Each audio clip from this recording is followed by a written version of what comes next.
C'est alors que nous passons au chapitre 8 qui concerne la confirmation.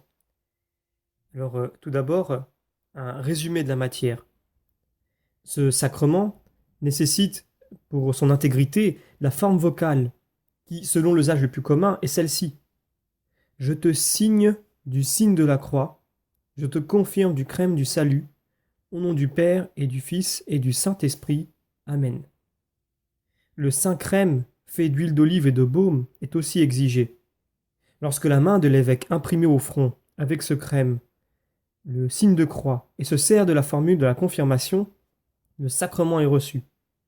Par lui, l'homme est confirmé comme combattant et reçoit la force de confesser le nom du Christ avec audace et publiquement. Alors, une explication. Le Verbe incarné, qui est notre principe réparateur, a été conçu éternellement dans le cœur du Père et est apparu de façon sensible à l'homme dans le temps. De la même façon, nul ne put être restauré sans le concevoir par une foi qui vient du cœur et sans le professer extérieurement, selon qu'il convient au contexte. Une profession pleine de vérité n'est pas seulement une vérité spéculative, mais aussi pratique.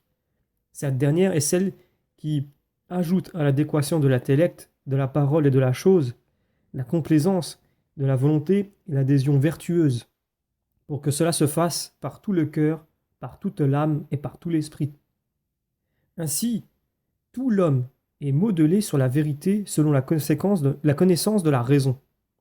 Cela doit se faire d'un cœur pur, d'une droite conscience et d'une foi non feinte. Une telle profession extérieure doit être intègre, capable de plaire et intrépide. Intègre en raison de celui qui en est l'objet, agréable en raison de celui devant qui elle est faite, intrépide en raison de celui qui doit la faire. Un homme pusillanime n'est pas capable de parvenir à un tel témoignage, à moins d'être soutenu par la grâce.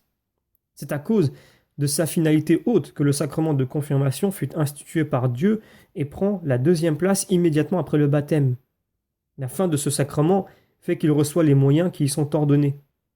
Ils sont au nombre de 3, par l'exigence de la profession mentionnée et par ses conditions. En premier lieu, parce que la profession doit être conforme à la vraie foi. Or, cette foi confesse le Christ, vrai homme, crucifié pour les hommes et vrai Fils de Dieu incarné, en tout égal au Père et au Saint-Esprit dans la Trinité. C'est pourquoi la forme vocale n'exprime pas seulement l'acte de confirmer, mais aussi le signe même de la croix et le nom de la Sainte Trinité.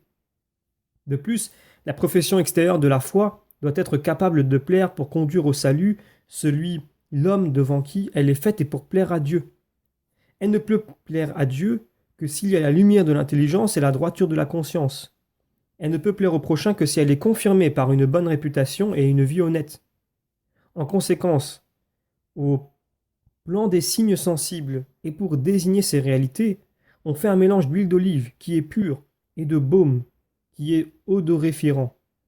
On veut signifier par là que la profession extérieure de la foi doit être accompagnée de la profession intérieure de la conscience et d'intelligence, jointe à l'odeur suave de la réputation d'une vie vraiment droite, afin qu'il n'y ait aucune distance entre le langage et la conscience ou entre le langage et la réputation. Sans ces conditions, il est évident qu'une telle profession de foi ne serait acceptée ni de l'homme ni du Christ. Et enfin, une telle profession extérieure de la foi doit être courageuse, dépassant honte ou crainte par amour de la vérité, et la peur en temps de persécution. Le Christ est publiquement mort de manière ignominieuse en croix. Il ne conviendrait pas que ses disciples soient effrayés par une peine et une ignominie semblables à celle de la passion. Or, la crainte et la honte apparaissent surtout sur la figure et particulièrement sur le front. Ainsi, pour chasser toute honte et crainte, la main pleine d'autorité est imposée et elle confirme. Une croix est imprimée sur le front pour qu'on n'en ait pas honte de confesser la foi publiquement et qu'on n'ait pas peur de soutenir n'importe quelle peine et ignominie s'il en est besoin pour confesser le nom du Christ. Il s'agit de vivre par cette onction un vrai combat, comme le ferait un soldat vaillant, portant sur le front le signe de son roi et l'étendard triomphal de sa croix, prêt à pénétrer avec assurance les lignes ennemies. Car nul ne peut prêcher librement la gloire de la croix s'il en craint la peine et l'ignominie. C'est ce que disait saint André. Si j'avais été effrayé par l'ignominie de la croix, En aurais-je prêché la gloire?